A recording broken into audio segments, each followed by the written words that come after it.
Bismillahirrohmanirrohim. Assalomu alaykum barchaga. Hurmatli akalar, hurmatli ukalar. Mana ko'rishlaringiz mumkin ekranimizda sodir bo'layotgan mana bu dron orqali aniqlashlar, dorilar sonini sanash yoki bo'lmasa mana mashinadagi holatlar yoki ishlab chiqarishdagi agriculture deydi.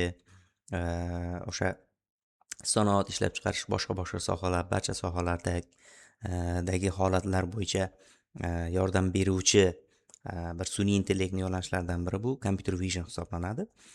Mana shu yerdan ham ko'rishlaringiz mumkin. Mana yuklarni sanash, kimga tegishliligi, boshqalar bo'yicha hisob-kitoblar olib borishlar, judayam ko'plab sohalarda, har xil minglagan, millionlagan sohalarda bizga yordam beruvchi AI yo'nalishi bu computer vision hisoblanadi.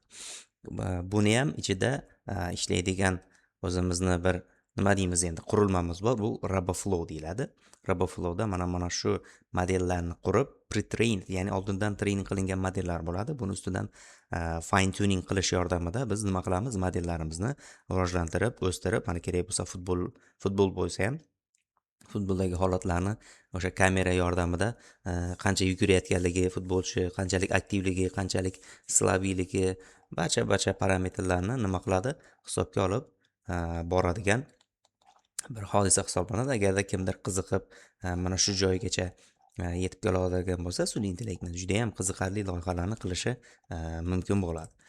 Mana bu yerda datasetlarimiz bor, tayyor pre-trained, oldindan trening qilingan datasetlarimiz bor.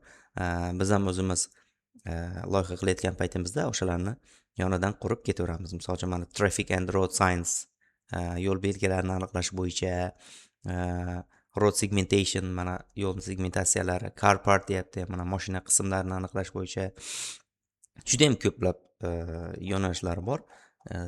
Mana shu yerda misol uchun mana biz ko'rishimiz mumkin. Bitta orqaga qaytadigan bo'lsak, mana construction, logistic, document, self driving, sport, manufacturing, mana har xil mana misol uchun mana boshqonadagi konteynerlar sonini sanash, kimga tegishliligini aniqlash, boshqa juda ham ko'plab bizda nimalarimiz bor, holatlar mavjud. Agar mana shu computer visionni o'rganadigan bo'lsangizlar, juda ham qiziqarli loyihalarni qilish nima bo'ladi? Qiziqarli bo'ladi. Bu Ultralytics deydi, ya'ni mana bu yerda datasetlar turadi. Mana bu yerda RoboFlowda mana boshlab get started qilib turib, misol uchun nima qilishimiz mumkin bo'ladi? Biz loyihani noldan toki oxirigacha deployment darajasigacha olib chiqishimiz mumkin bo'ladi, misol uchun.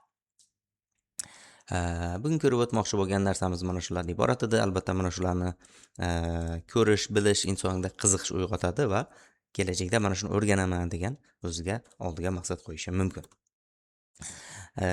Demak, o'rganayotganlarga omad tilaymiz, o'rganmoqchi bo'lganlarga ham oq yo'l tilab, ilmi barakali bo'lishini tilab qolamiz. Hozircha xayr, sog' bo'ling, salomat bo'ling.